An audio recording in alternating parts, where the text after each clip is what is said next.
Hola Scorpio Sun, Pisces Moons. Welcome to your 2026 Sun Moon reading. If it resonates, consider a personal reading.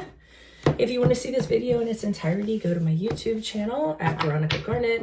And if you want to see the extended version, which includes clarifiers and a card of advice for 2026, go to my video channel under Veronica Garnet also. Feel free to put your requests in for your own sun moon reading. I'm doing them by request this year. So if the request doesn't get in, we will not be doing the reading. Alrighty. Also, I'm going to go over some traits while I'm pulling cards for the year. So Scorpio Pisces, you really have really religious, idealistic, altruistic missions in life, because that's what you get with this combination. Tons of willpower. Sometimes you guys are a little bit moody, you get a little bit sad and depressed. Be careful of your surroundings, because any tension or any imbalance is going to directly affect you. So we want to make sure we keep your surroundings very peaceful. People that are bullies, you cannot stand. You don't like anybody who does things against people that are unfair.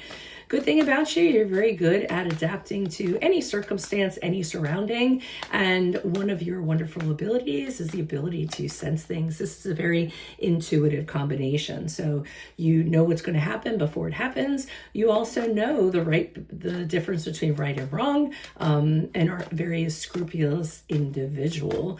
Kindness always guides your actions. You're always very careful not to invade somebody's territory or boundaries.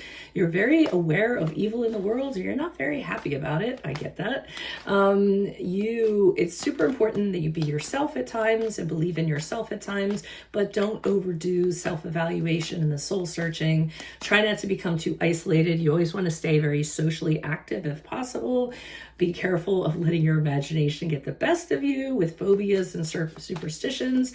But all over, you guys are very lucky people, very creative and very artistic. You definitely take on opportunities and challenges, but sometimes you get a little bit complacent, and overall you should be a more assertive person. So let's look into January, February, March of 2026. We had the Page of Pentacles in the upright. I see a seed of a very practical idea that you're looking to initiate. This could be going back to school, starting a business, going for that raise, going for that promotion. Again, it's just the seed of an idea. The action hasn't happened yet. You're just kind of looking at that pentacle, considering, very ambitious to pursue it, desiring it, figuring out that, you want something new, and how are you going to go about doing it. So good way to start the new year.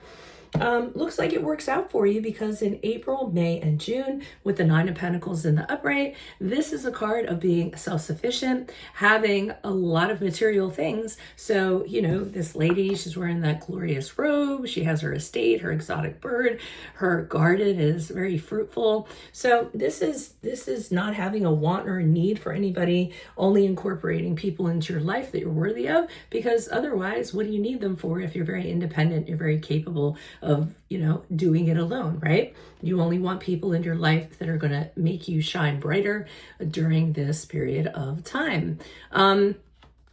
Alrighty, and during the period of July, August, and September, we have the Ten of Wands in the upright. So this is where you could be taking on a little bit more than you need to. Your plate is really full, and you might want to get rid of some of those sticks by delegating to other people. Whatever you're doing, you're taking on more than your share of responsibilities and more than your share of duties. I'm going to say in this combination, sometimes people do dump on you, and you're very considerate and polite people, so you're not one to say no. You'd rather take it on than have a confrontation. So just be careful of that during that period of time. Just say, no, thank you. You have a right to be happy too, and you don't have to take on other people's duties and responsibilities just because they ask you to do so. And then finally for October, November, and December, we have the Two of Pentacles reversed, which leads me to believe that you're not saying no to people. This is the trying too hard card. This is where you're working really beyond your means and trying to do everything all at one time, but things get disorganized, you get overwhelmed, you lose your balance as a result. It's also a card of wanting to appease somebody in a position of authority. So maybe you're working really hard to make your boss happy or whoever's in charge of you, and it's just too much. It's too much, okay? And if some of you are doing it because the job pays really well, you know, money isn't the end all. So just kind of keep that in mind. You need to be happy at what you're doing. You can't be working your fingers to a bone for a taskmaster just because you're getting a big paycheck. That is not what life is about. So that's what I have for you at this present time. If it does resonate, consider a personal reading, but definitely go to my Vimeo channel, where I will be pulling clarifiers on all of these cards in addition to a card of advice in the center for 2026. Make sure you put in your request for your own sun moon readings. If they don't get requested, they won't get done. Otherwise, all the best to you, Scorpio, Sun, Pisces, Moons, and I will see you in your Vimeo reading next. Adios from Veronica Garnett. Bye-bye.